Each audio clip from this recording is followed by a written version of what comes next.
Hello, and welcome to the last video of the decade. Crazy, isn't it?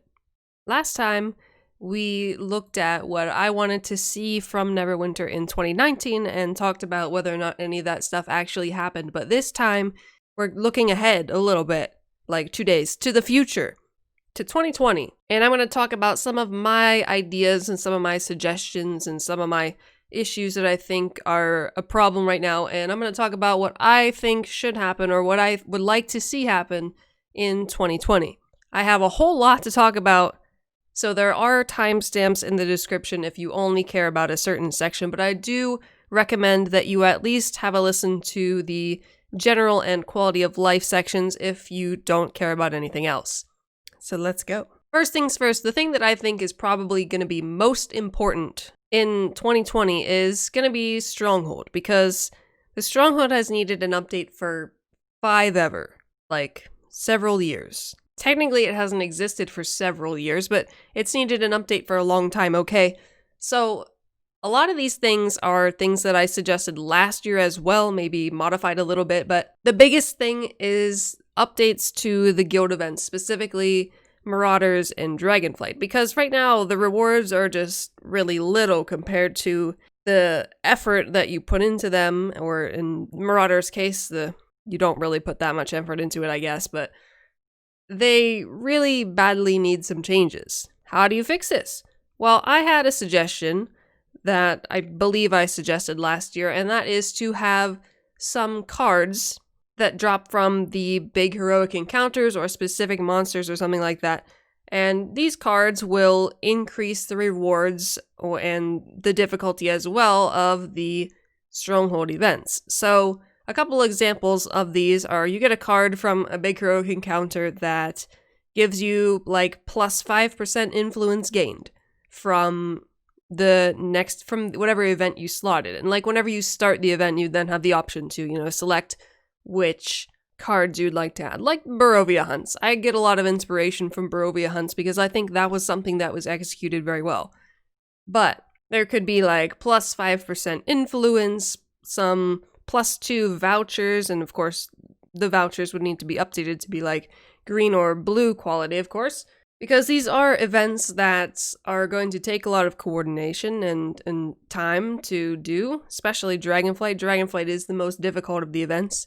Dragonflight's actually pretty difficult now, and the rewards you get for it are very, very little, especially considering how expensive Stronghold upgrades are.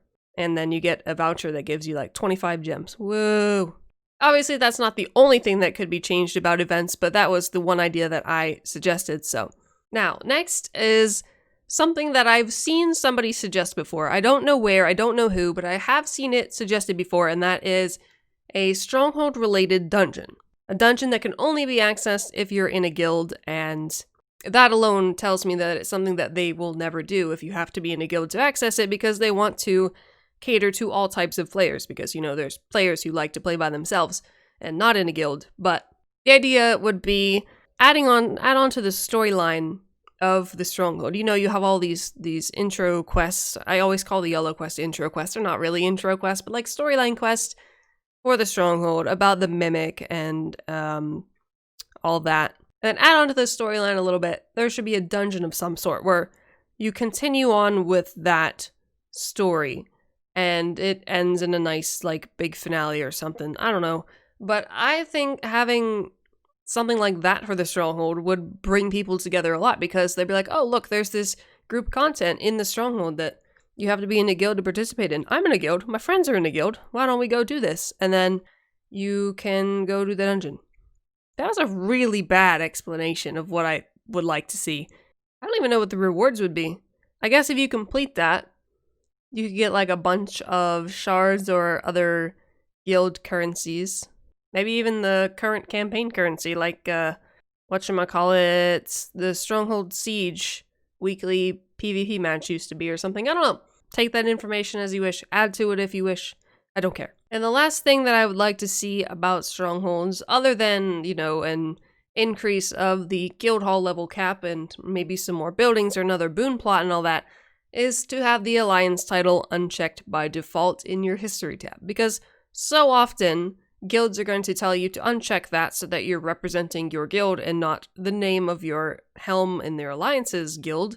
It just seems like something that should be off by default because, you know, you want to represent your guild whenever you go places. You don't want to necessarily represent your helm guild. That's it for the Stronghold section. I do feel like there is a lot more to potentially talk about with guilds and with strongholds, so that is a topic, of course. Well, all of these are topics that are open to discussion in the comments, but this one in particular, because I do think that this one is very important and is something that we should really push forward to happen in 2020. Next up is classes. Most of these are not really like specific class related. A couple of them are, but I'll just talk about them. So the first things first with classes. An idea I had, and I did suggest we had a discussion about it in the Mod 18 beta group. I brought it up in that discussion, I should say. And that is to have role-based gear bonuses or an upgrade that you can do to gear that lets you choose between like 2 or 3 different bonuses. And my reasoning for suggesting this is because as a healer, you know, I'm a healer main, we all know that, but as a healer main, you look at the gear that's presented to you, and pretty much all of it is for either DPS or tanks. You know, increased defense and all that for tanks, and then for DPS you have increased damage, and neither of those are really helpful for healers. Like, you have the plus 3% encounter damage, plus 3% at-will damage, plus 3% melee damage, plus 3% range damage, and all that, but wouldn't it be great if we had, like, plus 3% outgoing healing on a piece of gear? That would be awesome. Getting your outgoing healing up is expensive. Legendary companions and all that. There is, you know, gear that increases your power that's good for healers, but we don't have that, like, extra outgoing healing buff on the gear, and that's why I suggested role-based gear bonuses. So if you're playing a cleric, you have a DPS paragon, and you have a healer paragon, right? So when you're healing, you can just click on your gear after you upgrade it, or maybe even by default, I don't know. Select bonus or manage gear bonus or something, and then select you want the healer bonus, which is plus 3% outgoing healing. And if you switch to your DPS loadout, click on it, switch to plus 3% encounter damage. That's just an example, you know. You can do the same for tanks as well, swapping between defensive and offensive bonuses. This would allow for a little bit more of a diverse playstyle because some tanks like to play more aggressively and don't want to focus on the defense, but they still want the stats to be good, you know? I don't know if that made any sense, but this is an idea that I'm actually really passionate about, and I would love, love, love to see this happen in the game because it gives you a lot more options. It gives you a lot more choice. And I think people would really like it. Okay, next is about rogues, believe it or not. Rogue, a very common, very popular class to play in the game. The class that's featured in the trailer. And if you play that class, you learn that rogues can disable traps. Rogues can disarm traps. And if you're a new player to the game, this sounds super cool. And I remember I played a rogue. Rogue was my first character, by the way. I thought that was super cool. I couldn't wait to disarm traps in groups to help my party. You know, I thought it was something that was going to be needed. But then, in reality, that's not needed at all. And interestingly enough, rogues are the only class that has that kind of utility ability like that. Like, no other class can interact with the environment in a way that can benefit other people. So that makes them really unique. So what I would like to see is some way for rogues disarming traps to be more present, I guess, in dungeons and stuff. Maybe not past dungeons, but for future content at least. Now, I was toying with a couple of ideas. The first one being having a rogue be kind of required for certain content. Because, you know, we have content where, take Tom, for example, a paladin is more or less required for most groups to complete it. Or I shouldn't say required, but more like very highly preferred. So my idea was to have some instance in a dungeon or wherever where a rogue is needed to safely disarm a trap or something to unlock the next area of the dungeon. This would allow for rogues to be more welcomed into content, and this is an idea that I did have last year, but I didn't mention in the video. It was more relevant last year, because it was mod 15 at the time and rogues were not doing so great in mod 15, and so to me, this was an idea to get them to be re-added into the content in a utility kind of way, but even now, I think rogues have this unique ability, but they have nowhere to use it. Recent dungeons don't really have any traps in them at all, so they don't get to use this. Like, I don't think there's really any traps in recent content in general, not necessarily dungeons, but... Okay, so I know you're asking, like, what if my party doesn't have a rogue? Then what? Well, my idea was to basically... having that rogue would allow you to safely enter the next area, whereas if there is not a rogue, you'll have to, like, fight something extra or go down a longer route that would either get you the necessary knowledge to unlock or disarm the trap yourself, or that would just lead to the next area directly, just with a little bit more work involved. I don't know. It's something unique, I feel like, but I don't know how that kind of thing would be received. Just some thoughts that I had. Next up, we're going to talk about Paladino for a second. Paladins, neither one of their paragons has any sort of movement speed buff. And Paladins are pretty slow.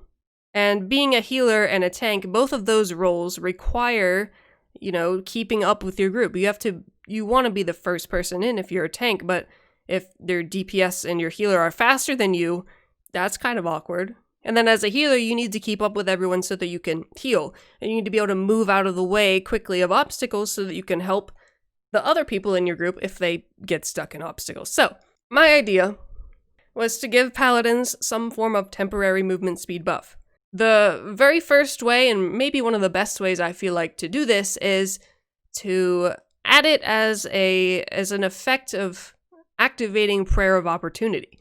Now, this is in the healer paragon, and there could be something similar in the tank paragon as well, or it could work a little bit differently, but the healer paragon is what I play the most, and so what I was thinking is you gain the Prayer of Opportunity buff after you're using encounters and stuff, and activating it restores some divinity, but if you activate it, which is just tapping tab every now and then to regain divinity, why can't it just give you like 10% movement speed for, 10 seconds? That way, you're a little bit faster.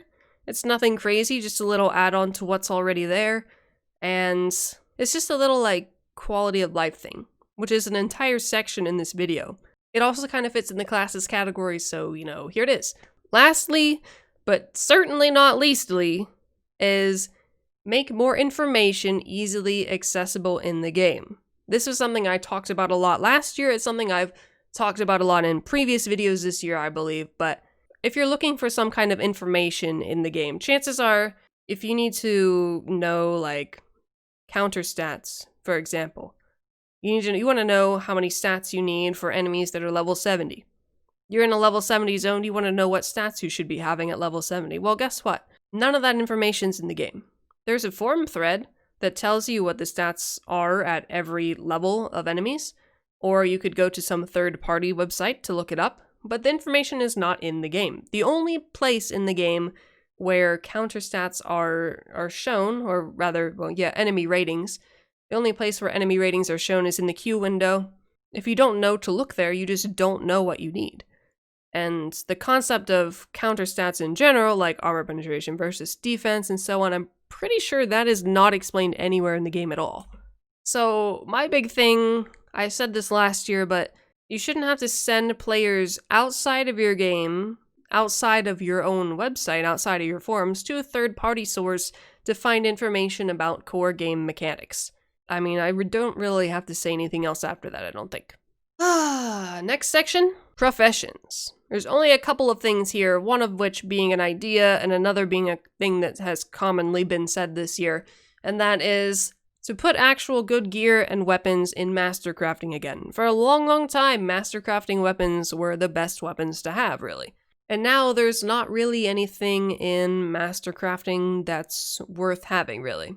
Or really just, not necessarily even mastercrafting, but crafting in general. You would think that having to gather the materials and craft this stuff would give you some quality items, maybe better than what you can pick up from in-game, but in reality it's actually the opposite, because the gear that you can get from professions is not that great, and it actually takes more effort to get that than if you were to just go kill some stuff or do a dungeon and then have better gear. It's not that the gear is bad, The item level tiers are similar to what gear is available from content, but there's no bonuses on them, so that alone is just already makes it worse. More weapons, more gear, more goods in the good stuff. One thing that I thought of earlier today, actually, is to have a professions-related event. Now, yes, there is double professions from the maps and such, and makes morale costs cut in half, which is great. But that's just something that you only really pay attention to and engage in if you're already doing professions or interested in starting. And since the stuff at the end is not that great, why should you even start? You know? That's not to say everything is bad, but for the most part, it's not worth the effort anymore. So, why not have a professions-related event, like stuff that's only craftable for a limited time at a specific level of a certain profession? Like, you could have a profession of the week or something like that, where each week you get a different profession. During the week that that profession is boosted, you can, I don't know, maybe get bonus XP while leveling it, and then a bunch of bonus items, gear, transmutes, I don't know, rainbow dye or I don't know. No rainbow dye, please. Or maybe like a professions instance where you go there and it is quests related to your workshop. Or like a storyline quest thing related to your workshop. Like you ran into a bunch of problems with your workshop and you have to go, I don't know. I'm not feeling very creative at the moment. It's really just a way to get people more interested in professions. And if they know like, hey, jewel crafting is going to be boosted 2 weeks from now. And during that week, I'm going to be able to craft X piece of gear that's actually pretty good and I kind of want it. So during that time, until then, they'll know, hey, I can level up my jewel crafting, and then once that time comes, I can make that thing. Maybe that idea wasn't as well thought out as some of my other ones, but it's out there now. Next category is shops. And this is actually a pretty big category, but I'm going to try to condense it a little bit because a lot of it has things that I have said in the past. In this category, I'm going to talk about the Zen Market, the Vault of Piety, Wondrous Bazaar, and the Trade Bar Store, all at once. But I am going to start with the Trade Bar Store because it has been acknowledged on the forums. One of the devs said that the Trade Bar Store is going to be updated in Mod 19, which is quite a ways away. Obviously, we don't even have Mod 18 yet. But some of their plans, keep in mind these are just plans and they may change, but some of their plans would be to increase the ranks and types of enchantments that you can get, make all the companions that you can buy on the Trade Bar Store purple, and reducing the cost of the mounts and so on. And then they were going to remove the legacy gear and add back in transmute versions of the items that you want the most. The overall goal is to make the store more enjoyable by making the prices more reasonable as well as the selection of items. So that is something that's going to be updated, so I'm not going to talk too much about that. Other than the fact that I also think that artifacts should be either purple or a lot cheaper, because 1,200 trade bars for a green artifact that you can buy for 1,000 AD is really a bad deal. Other than that, that's great. Now, Zen Market, I have an entire video dedicated to the Zen Market and what changes I would make to it. Pretty much all of it is still relevant, so it's going to be up there in the top right corner if you're interested in hearing about what I want to fix about the Zen Market, but other than that, I'm just going to skip right to the next thing just because I don't want this video to be an hour long. Now, next is the Vault of Piety, and if you don't know what that is, it's the store that you go to whenever you invoke and you get those coins, and then you want to spend those coins, and then you go to the Vault of Piety and cry. Now, the Celestial Coins part of the store is not that bad. The only thing I would really do is change the coffers of Celestial Enchantments and Celestial Artifacts to include one more rank of the stones, and then for the enchantment one, remove amethysts, and then put aquamarines in there or something. But the chance of the coal wards and the pres wards I think is fine. But the Celestial Artifacts one it goes up to rank 5 Enchanting Stone, which is great. But rank 3 Enchanting Stones are not really that useful, just because they're so common and so cheap. So what I would do is take that out and make it 4, 5, and 6. That's really all I would do for that. Now, the Ardent Coin store, that store is just kind of sad, I guess, because I mean, the elixirs are okay. There's only like 2 of them that are really worth looking at, the Wildstorm elixir and the elixir of Coralon's blood. The rest of them are just not that useful. But, you know, that's potions. There's always going to be some potions that are better than others. But then you just have some transmutes that are all pretty old and, for the most part, not that great looking. And then there's just a blue mount that's super expensive, but it's really not good at all. A green mount that's not that expensive, but it's not that good. And then the Angel of Protection Companion for 360 of those, which is a lot. Now, as for actually how I would fix that, to be honest with you, I don't really have that many ideas for how to fix it. I just feel like it's something that could really use an update, but I don't know how exactly I would go about doing that at the moment. The last part of this is the Wondrous Bazaar. The place where you buy... What do you buy here again? Does anyone buy anything here? Oh, sorry, the place where you buy rank 6 and rank 7 marks of potency, but only if you have rank 12 VIP and there's a more sale. So you get 40% off, and that makes it cheaper than the auction house. That's all you buy here. You want to know why that's all you buy here? Because the prices in this place are redonkulous, especially in the special items tab. This is the place that I have the most problems with, so I'm really just going to look at this. The reason for that is almost all of the things here are severely overpriced. Take a blue mount. Actually, look at these green mounts. They're 200,000 AD for a green horse. Do you know how much you can buy that green horse on the auction house for? Shh, I'm looking it up. 1,000 AD. So I can spend 200,000 AD or 1,000 AD for the exact same horse. Which one do you think I'm gonna pick? That's what I thought. And it's pretty much everything here is that level of overpriced. Blue companion, 400,000 AD that no one uses. A white companion, 100,000 AD. The only thing that's reasonable is the transmutes, but the transmutes don't really look that nice. My suggestion, add a bunch of transmutes and don't show the ones that are not for your class. And just fill all the slots that are filled with other classes' transmute gear with transmutes for your class. Those ones, then that would be fine. Oh yeah, I forgot to mention the Stronghold banners for 350,000 AD and the Stronghold chair for 300,000 AD. Yeah, right. The Dungeon Master's Guide is still here, even though neither of those 2 seals have existed for 2 years. I think it's been 2 years since Seal of the Protector existed. Anyways, the prices need to be severely adjusted, and the items should also be adjusted as well, considering there's like 6 green mounts, 2 blue mounts, and then that's it for the Wondrous Bazaar. I've showed you how wondrous everything in there is, and that's all I have for you for shops. So next up, we're just going to talk about some quality of life stuff. Now, if you don't know what quality of life means, it's basically like mild changes that would make gameplay smoother or easier or just less aggravating, that kind of stuff. So, time for my favorite thing to suggest that I've suggested like 18 times, and that is a quest items section in the useful items tab of the inventory. There's so much empty space there, and it would save so much inventory space that it'd be so convenient. Instead of having to search for all your items that you have for your quest, you can just open up and be like, oh, I have XYZ and I need this many more of this to finish this quest, and it would be nice. It would be real nice. My next suggestion is to be able to save dye presets similar to how you save loadouts.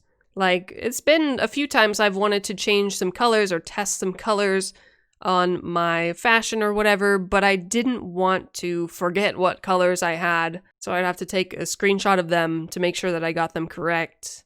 Or try to remember. I just think it would be really nice to be able to save dye loadouts, even if it's only like 2 of them. One for your fashion and one for your armor. To be able to switch between different sets of colors easily. That would be so nice. Next is my second most favorite thing to suggest. Being able to select multiple mails at once to delete them or collect items.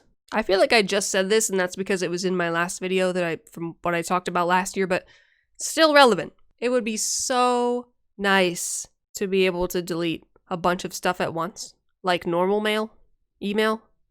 You know how much time that would save after I go on my auction house shopping sprees? It would save me like a whole 45 seconds. I could eat a hot dog in that time.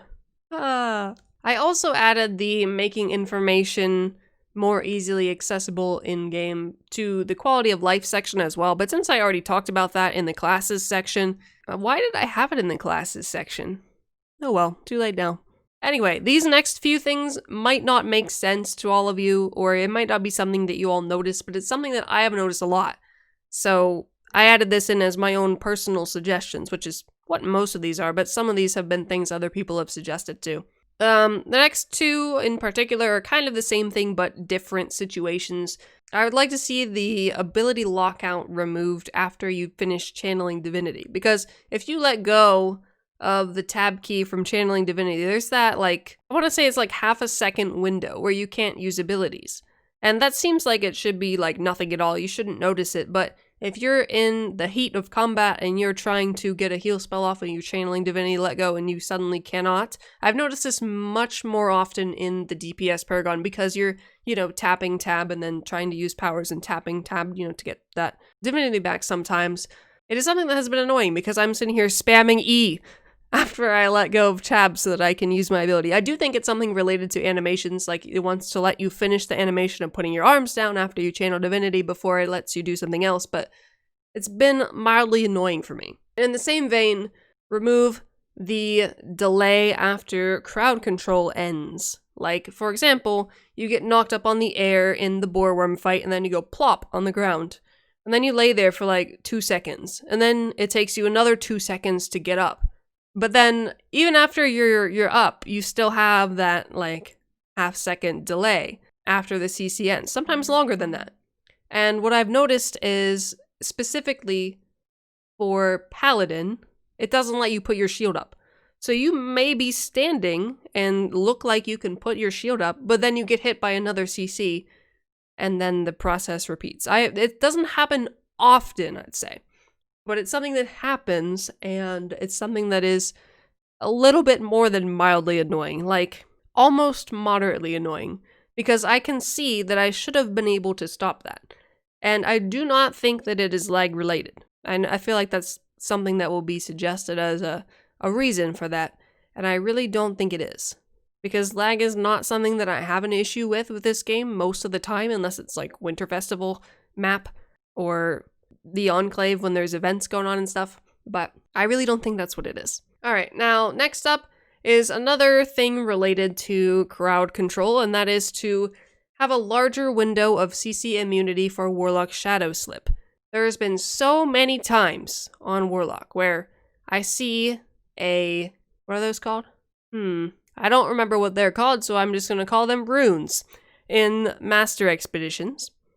I see them, I hit Shadow Slip, it says immune on the screen, and I still get knocked back and I still get the debuff. The same thing happens on my rogue with against the Manticore in Expeditions, where I dodge, it says immune, I still get knocked back and have the poison bolt effect on me. It sucks. What can I say? Like, if it didn't say immune on the screen, I would think it is lag. Because, obviously it didn't go through whatever desync of, all that stuff. But it says immune. I shouldn't be getting CC'd or taking damage if it says I'm immune. The Warlock thing, I think, add another half second of CC immunity to the beginning of Shadow Slip, and then you'll be golden. I really think that's all that's necessary. Okay, last thing in the quality of life section is about the collections menu. Our favorite place to look for things we want and will probably never have. So my suggestion for the collections tab, collections menu, whatever you want to call it, is to add a search bar. That's really it. There have been times where I know what an item is called, but I might not remember where it comes from. And then I spend my time clicking through everything to try and find it, and then, oh wait, I don't see it there. Am I just blind? Click through everything again. I don't see it. Maybe it doesn't come from there after all. Where do I look now? That kind of thing. So, having a search bar, you could just type in, like, Lionheart, if you forgot where the Lionheart set comes from, and wow, it's right there. It pops up, and it says, this equipment can be obtained as drops from the Trial Tower of the Mad Mage, or traded in Stardock for Lost Scrolls of the Void. Wow, that took a whole 2 seconds, and I didn't know where to look before that. That would be amazing. It would be more so helpful for the older items like Picaroon's Tricorn, which is one of the best transmutes in the game, by the way. That is from Cragmire Crypts. But yeah, that would be so nice. Alright, that's it for quality of life stuff. One more section to go, and that is general stuff. Stuff that didn't fit into any other section. Stuff that encompasses a bunch of other sections together. Or just stuff. What if you could convert duplicate companions into companion XP tomes? Think about that. What if you have a Ion Stone of Radiance as one of your companions, and then you get another one? Maybe it's not bound and you can sell it on the auction house, but there are times from like special promotions or, you know, Winter Festival is a big one where you get a bunch of duplicate companions, like multiple Lilins or multiple, Black Ice Prospectors, multiple Cockatrices, you know? And you just have to discard them because there's nothing you can do with them.